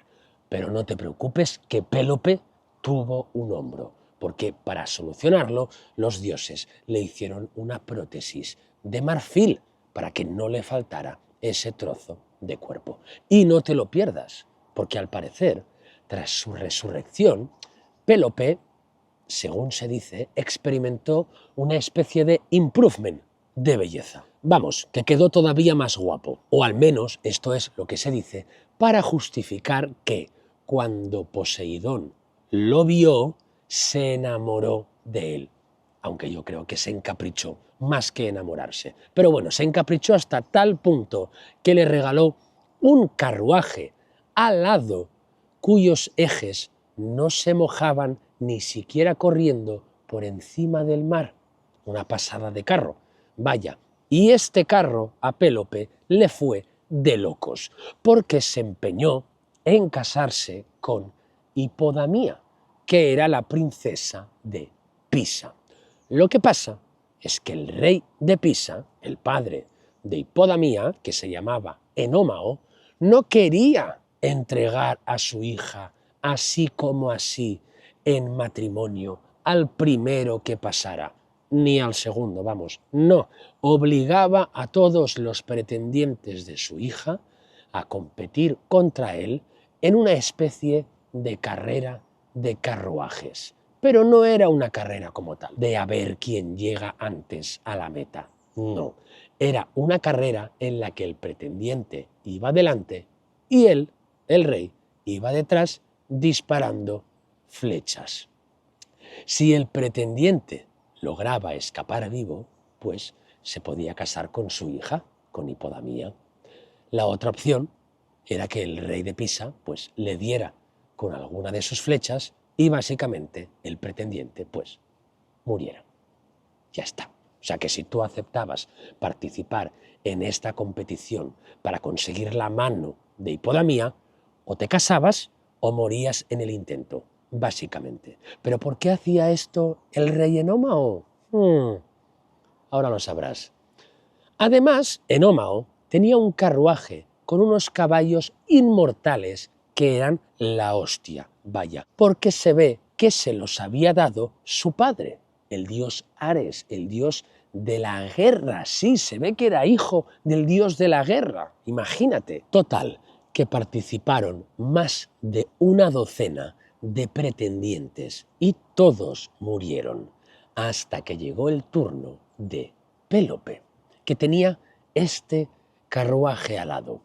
Pero, de todas formas, ir delante con un carruaje alado, teniendo detrás a otro tirado por caballos inmortales, tampoco le daba tanta ventaja como crees. Sí, podías volar y todo lo que tú quisieras, pero Pélope, para asegurarse la jugada, para asegurarse la mano de Hipodamía, hizo trampas. Sí, jugó sucio. Bueno, muy, muy sucio jugó. Sobornó a Mirtilo, que era el auriga de Enómao, básicamente el que le cuidaba pues, los caballos y se encargaba del carruaje y todas estas cosas. Que, por cierto, Mirtilo era hijo del dios Hermes. Pélope lo sobornó o bien con dinero o con la promesa de que podía pasar una noche con Hipodamía o poder darle un beso o algo así. Vamos, o dinero o pues algo que ver con la princesa de Pisa, eso sí, sin el consentimiento de la princesa de Pisa, para variar. O sea, imagínate, Pélope, un asqueroso. Total, que Mirtilo aceptó el soborno y saboteó el carro de Enómao.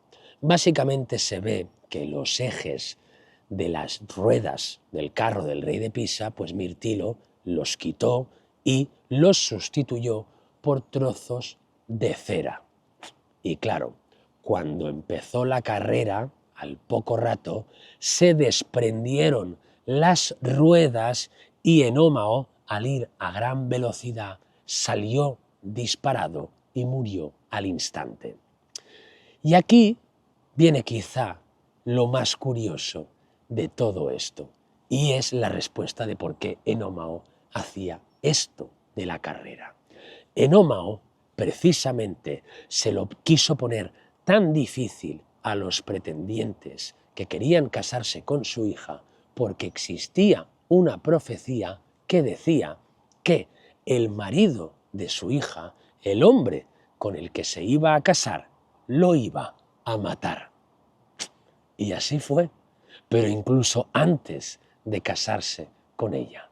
Esto es para que veas que otra vez, otra persona, por intentar escapar de una profecía, lo que hace es cumplirla. Pélope, al ganar esta competición, se casó con la princesa de Pisa, Hipodamía. ¿Y qué pasó con Mirtilo, el auriga del difunto rey que ayudó a Pélope? Pues bien, después de haberlo ayudado saboteando el carruaje del rey de Pisa, Mirtilo hizo una de estas dos cosas. O bien reclamó el dinero que le había prometido o la parte del reino que le había prometido Pélope, y lo que hizo Pélope a continuación fue cargárselo, asesinarlo para no tener que cumplir su palabra, o hay otra versión en la que directamente Mirtilo, después de haber ayudado a Pélope, como que se lanza encima de Hipodamía y la intenta besar o intenta violarla, tal y como, en teoría, dice una de las versiones que le había prometido Pélope que podía hacerlo.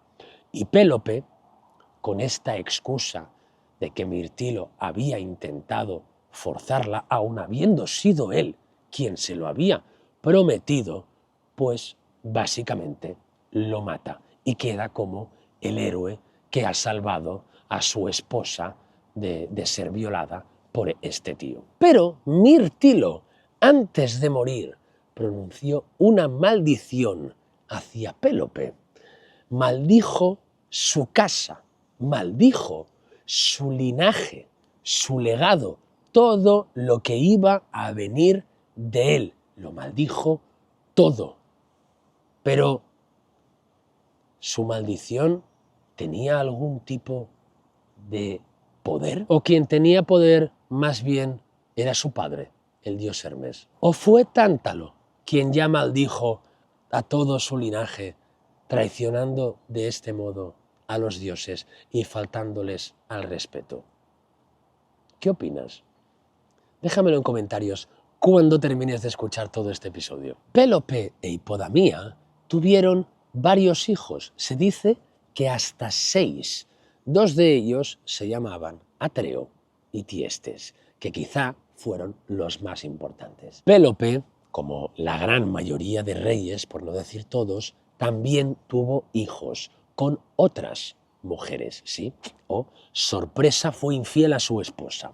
Algo que, en teoría, es un crimen castigado por una de las erinias, pero parece que aquí se hacía la vista bastante gorda. Pero bueno, uno de estos hijos que Pélope tuvo con otra mujer que no era Hipodamía, que hay quien dice que fue una ninfa, se llamaba Crisipo. Y quizá te suene de cuando te hablé de todo el chisme de Edipo. Esto es para que veas cómo se van enlazando los mitos, es una pasada. Pélope amaba a Crisipo más que a sus otros hijos, es decir, más que los que había tenido con su esposa Hipodamía. Y, como ya te conté, Layo, el padre de Edipo, se enamoró de Crisipo, pero este lo rechazó y Layo decidió secuestrarlo. Entonces, cuando esto ocurrió, Pélope pidió a sus 2 hijos mayores, Atreo y Tiestes, que fueran a rescatar a su hermanastro, Crisipo, y así lo hicieron. Ahora bien, hay quien dice que Atreo y Tiestes aprovecharon esta oportunidad de rescatar a Crisipo para estar a solas con él y asesinarlo. Se dice que lo arrojaron a un pozo y que además Hipodamía habría sido la cabecilla de todo el plan. Sí, lo sé, el crimen de Atreo y Tiestes se parece mucho al de Telamón y Peleo, ¿verdad? ¿Te acuerdas? ¿Casualidad? ¿O los guionistas de la mitología griega se estaban quedando sin ideas? A ver, hasta ahora todo esto está siendo bastante dramático, pero lo que viene ahora empeora, sí, sobrepasa directamente la categoría de dramático, asciende a trágico y se supera. Yo te aviso por si quieres poner pausa y ir a rellenar tu taza de té, café, mate o brebaje similar. Atreo y Tiestes, como era de esperar, fueron desterrados por su padre, Pélope, por haber cometido este crimen de sangre, ¿no? Habían matado a su hermanastro Crisipo. Fueron a parar a Micenas, ciudad gobernada por Euristeo, aunque bueno, Euristeo gobernaba en realidad toda la Argólida, pero estaba instalado en Micenas. Y allí se asentaron Atreo y Tiestes, porque en ese momento Euristeo, que te recuerdo que es el primo de Hércules, que le puso todos los castigos de los 12 trabajos, pues en ese momento estaba luchando contra los hijos de Hércules, Heracles, los Heráclidas. Tengo que decir, por cierto, pequeño inciso, que últimamente los comentarios están llenos de gente enfadada porque digo Hércules en vez de Heracles. Yo no sé cuántas veces lo tengo que decir ya, pero bueno, esto es un recordatorio para los nuevos, los que lleváis tiempo ya sé que ya lo sabéis, pero los nuevos digo Hércules porque me da la gana. No porque sea el nombre correcto, porque me da la gana, porque me gusta, es el único nombre que los romanos cambiaron de las divinidades griegas que me gusta, el único. Y lo digo en honor a esta maravillosa película que hizo Disney, que nada tiene que ver con la mitología griega, que se lo inventaron todo, pero por eso, pero me gusta, y ya está, y ya sé que Hércules no tiene el mismo significado que Heracles. Ya sé que Heracles significa gloria a Hera y eso tiene muchísima importancia en el mito griego. Ya lo sé, he escrito un libro sobre esto y tengo no sé cuántos episodios en mi podcast hablando sobre todo el chisme de Hércules. Ya lo sé, ¿vale? Ya lo sé. Perdón, ¿eh? Ya sé que los que lleváis tiempo, ya sé que todo esto ya lo sabéis, pero es por si hay alguien nuevo. Ya está, perdón. Sigo con el chisme. Total, el caso es que Euristeo les permitió a Atreo y a Tiestes establecerse allí, en Micenas. Y no solo eso, sino que les dio la orden de gobernar en su ausencia. Pero, ¿qué pasó? Pues que Euristeo murió en esa batalla contra los Heráclides. Y aquí surgió otro problema, porque un oráculo lanzó una profecía que llegó a oídos de todos y cada uno de los ciudadanos de Micenas. Y esta profecía decía que uno de los Pelópidas, es decir, uno de los hijos de Pélope, Atreo o Tiestes, debía gobernar en Micenas, pero solo uno. Así que había que escogerlo. ¿Y qué pasa? Que Atreo y Tiestes, los dos, tenían muchísimas ganas de gobernar, para variar, y ninguno de ellos estaba dispuesto a ceder lo más mínimo. Y ahora se viene un lío tremendísimo que voy a intentar simplificar al máximo, ¿vale? Pero si en algún momento te pierdes, no te me preocupes, no pasa absolutamente nada. Lo que tenían que hacer Atreo y Tiestes era demostrar ante los ciudadanos de Micenas que ellos, ¿no? Pues cada uno que era el elegido de los dioses, cada uno debía de probar que contaba con este favor divino que iba a hacer que los ciudadanos de Micenas dijeran, ajá, es este, queremos a este. ¿Y cómo se podía demostrar algo así?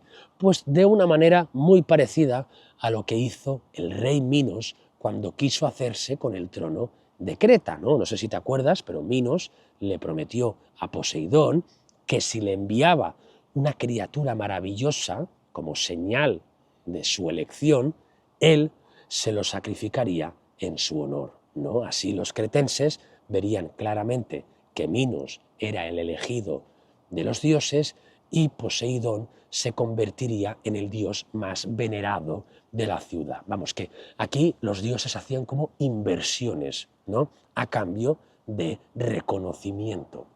Spoiler, Minos no cumplió su promesa, pero eso ya te lo conté en el mito del Minotauro. Aquí, Atreo hizo algo muy parecido.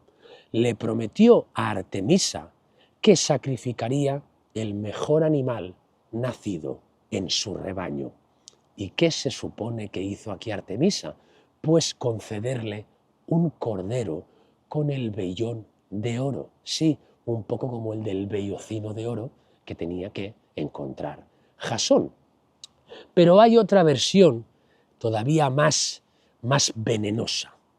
Según esta, el cordero de oro no se lo dio Artemisa, sino que se lo dio el dios Hermes. Y no para ayudar a Atreo, precisamente, sino porque sabía perfectamente que aquello iba a provocar algo muy, muy chungo. ¿Y por qué hizo eso Hermes? Pues para vengarse por lo que había hecho Pélope, que había matado a su hijo Mírtilo después de sobornarlo para que lo ayudara a vencer y a matar al rey Enómao.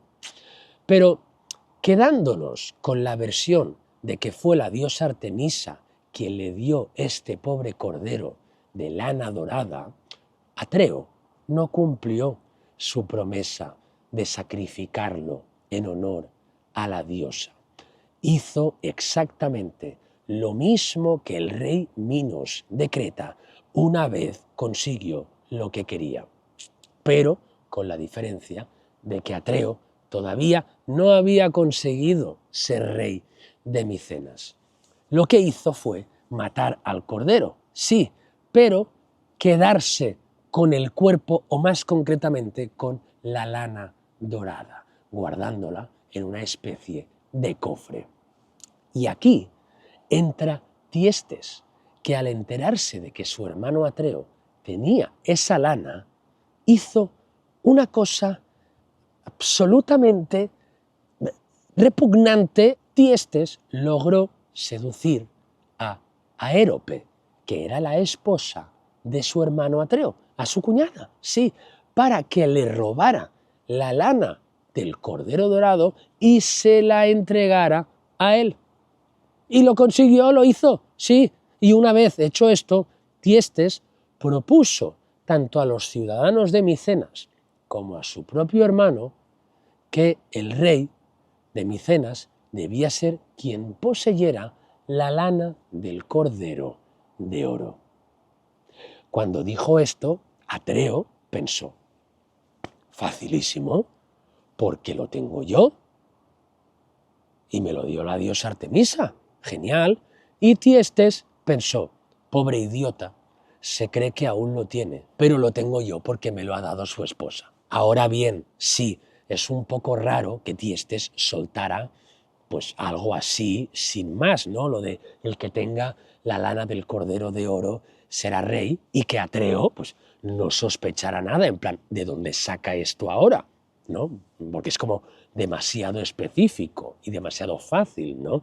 Y aquí puedes imaginar varias cosas. Yo, por ejemplo, me imagino que Tiestes lo hizo pasar como una revelación del oráculo, fingiendo incluso que esperaba que el cordero apareciera milagrosamente en sus manos. El caso es que Tiestes mostró la lana de oro que Aérope había robado a su marido, y de este modo los ciudadanos de Micenas lo proclamaron rey. Y Atreo se quedó pues con toda la cara de tonto.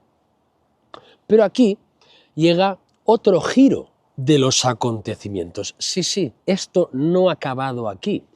Más adelante, Atreo recibió la visita del mismísimo dios Hermes, que en esta ocasión había sido enviado por Zeus. Y se ve que no estaba nada contento con la manipulación de Tiestes. Todo eso de que había pues seducido, ¿no?, a su esposa Aérope, le había robado la lana y todo eso. Hermes no le explicó por qué estaba enfadado Zeus a Atreo, no le desveló toda esta artimaña de su hermano Tiestes, simplemente le dijo que en uno de los próximos días el sol saldría por el lado opuesto al habitual y haría el recorrido a la inversa, pues poniéndose por el lado contrario. Y ya está, no le dijo más nada. Atreo pensó, bueno, pues gracias por el dato, mi crack, pero ¿quién te preguntó? ¿No?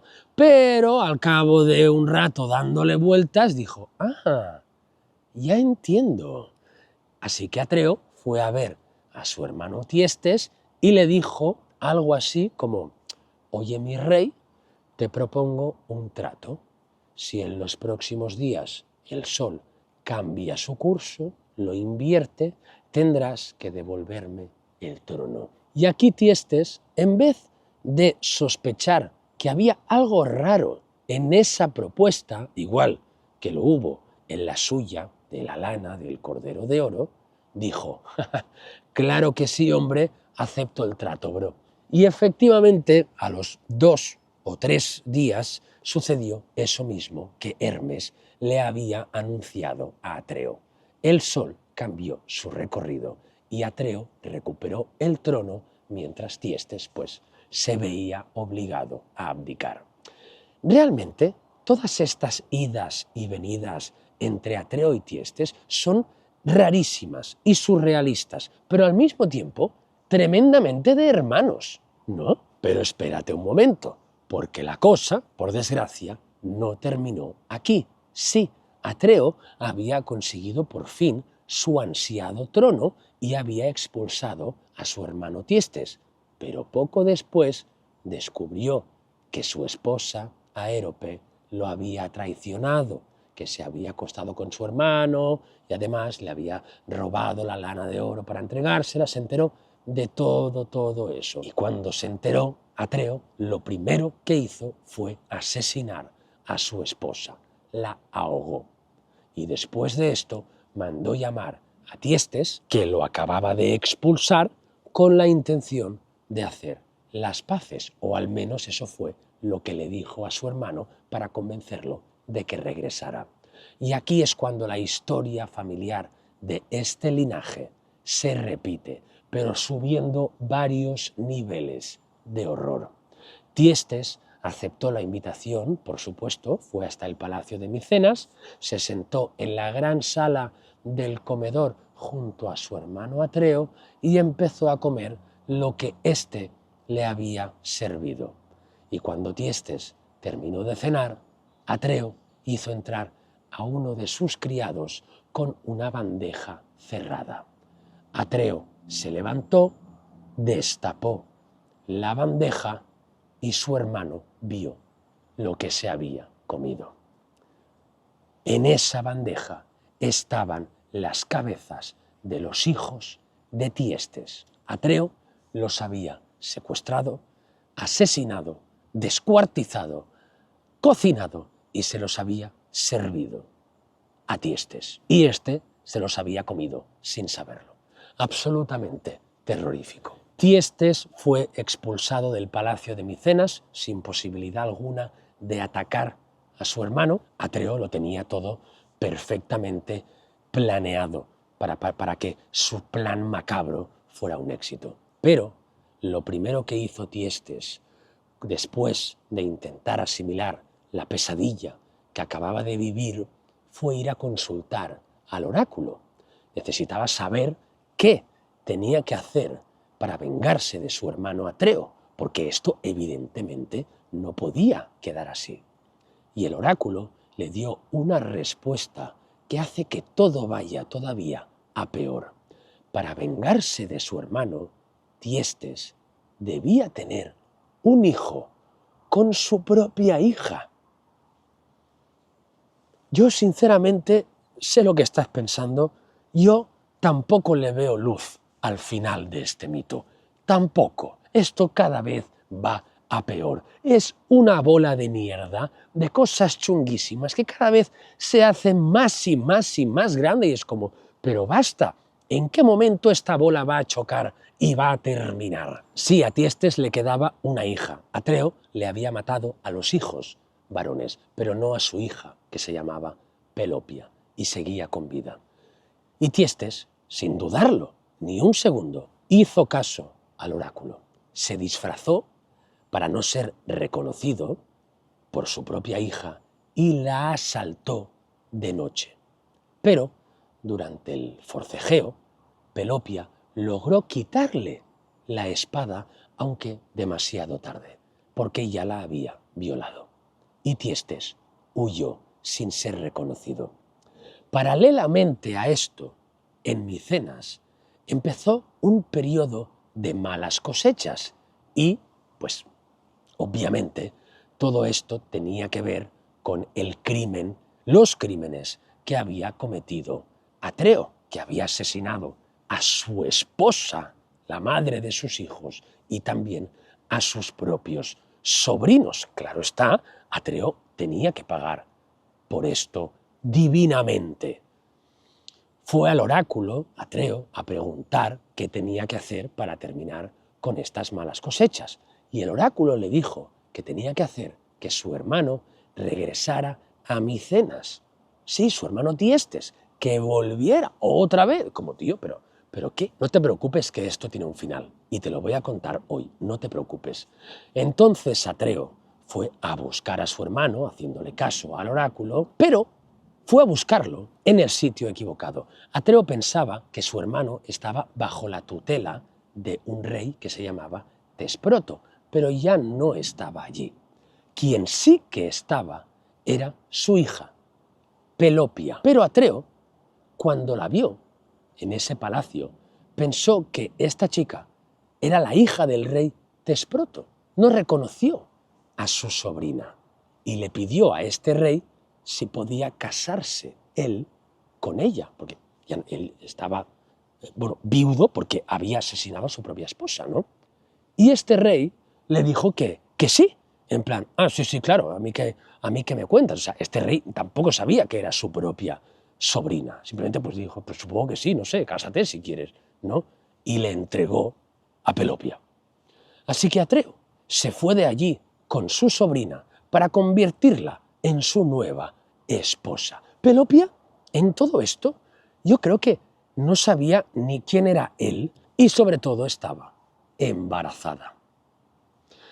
Total, que cuando Atreo y Pelopia llegaron a Micenas, al poco tiempo dio a luz al bebé, fruto de la violación de su padre. Pero ella abandonó al niño. Cuando Atreo se enteró de esto, ordenó a sus criados que fueran a buscar a este bebé y se lo trajeran, que él lo iba a cuidar como un hijo más. Madre mía, cómo se está liando esto. De verdad, espero que me estés siguiendo porque este mito es absolutamente increíble. O sea, una de giros espectaculares, pero entiendo perfectamente que te puedas perder en algún momento, ¿eh? Lo entiendo perfectamente, pero es una excusa más para volverlo a escuchar. Obviamente aquí Atreo ni sabía que este bebé era fruto de la unión entre su hermano Tiestes y su sobrina Pelopia, y aún menos sabía de la profecía que decía que ese mismo bebé, en teoría, acabaría matándolo. Al cabo de unos años, Atreo dio la orden a dos de los hijos que había tenido con su esposa Aérope, que estos hijos se llamaban Agamenón y Menelao, para que fueran a por Tiestes y lo trajeran de vuelta a Micenas, porque no lo había encontrado hasta entonces y todo lo de las malas cosechas había seguido durante todos aquellos años, y a ver si sus dos hijos lograban encontrarlo y la mala suerte se terminaba. ¿Qué es lo que le había dicho la profecía a Atreo? Que si lograba que regresara su hermano, las malas cosechas terminarían. Agamenón y Menelao cumplieron la orden de su padre y dieron con Tiestes. Se lo llevaron a Micenas y Atreo lo encarceló. Y para repartir bien el trabajo entre sus hijos, como Agamenón y Menelao habían hecho el trabajo de secuestrar, ¿no?, y traer a Tiestes, Atreo le ordenó a su hijo adoptivo, el hijo de Pelopia, que por cierto se llamaba Egisto, que fuera al calabozo en el que estaba Tiestes y lo matara. Y aquí viene el giro definitivo de los acontecimientos. Cuando Egisto se puso enfrente de Tiestes, ni él sabía que era su padre, ni Tiestes sabía que era el hijo que había tenido con su propia hija. Pero Egisto llevaba en la mano una espada. La espada que Pelopia había arrebatado a su violador aquella misma noche. Y Tiestes la reconoció. Y antes de que Egisto lo pudiera asesinar con ella, Tiestes le preguntó: ¿de dónde has sacado esta espada? Y Egisto le respondió: me la dio mi madre.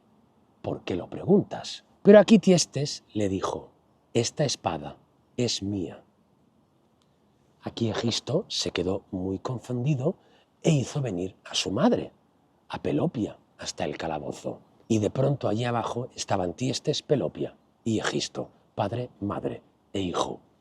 Y cuando Tiestes le preguntó a Pelopia de dónde había sacado esa espada, que era suya, Pelopia supo que aquel hombre que la había violado aquella dichosa noche había sido él, había sido su propio padre. Y en ese mismo momento, Pelopia se negó a asimilar semejante tragedia, le arrebató la espada a su hijo y se la clavó a sí misma, acabando con su propia vida. Tiestes le explicó entonces a su hijo Egisto quién era él y lo que Atreo le había hecho.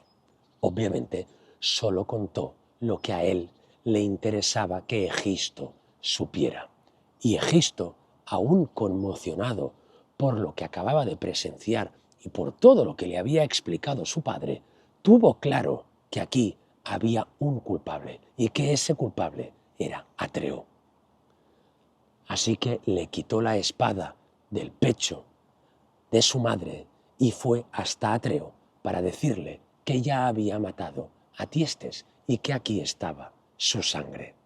Atreo lo celebró, pero más tarde, ese mismo día, durante un sacrificio que estaba haciendo en la orilla del mar, Egisto lo apuñaló por la espalda y lo mató, cumpliendo así la profecía que el oráculo le había dicho a Tiestes. Obviamente, después de esto, Tiestes expulsó a los hijos de Atreo, Agamenón y Menelao, y estos fueron a parar a Esparta. Y allí el rey de Esparta, por aquel entonces Tindario, que aún no era padrastro de Helena, los ayudó y les dio cobijo. Y gracias a esto, Agamenón y Menelao, más adelante, pudieron volver a Micenas, recuperar la ciudad y expulsar a su tío Tiestes. Agamenón, al ser el hermano mayor, se coronó como rey con el consentimiento de su hermano,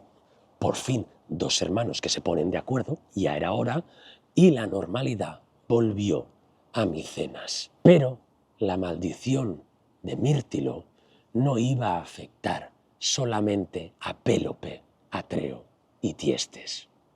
No. Pronto, Agamenón y Menelao tuvieron que hacer un viaje a Esparta para conocer a la famosísima Helena e intentar casarse con ella, como la gran mayoría de hombres de toda Grecia. Pero de esto te hablaré en el siguiente episodio. Hasta aquí el episodio de hoy. Como siempre, muchísimas gracias por el apoyo al podcast, a mis libros de Hades, Hércules, Sísifo, la recopilación de los mitos eternos y Pandora, el destino de la humanidad. Ya he visto que os ha llegado a muchos de vosotros estas Navidades. Espero que también os llegue Reyes Magos, si es que lo celebráis. Y nada, muy agradecido. Espero que disfrutéis de estas novelas, que me podáis, por favor, disculpar por esta voz y nos vemos en el siguiente chisme, que espero estar ya 100% recuperado. Cuídate y que tengas un buen día, una feliz semana y un maravilloso inicio de año.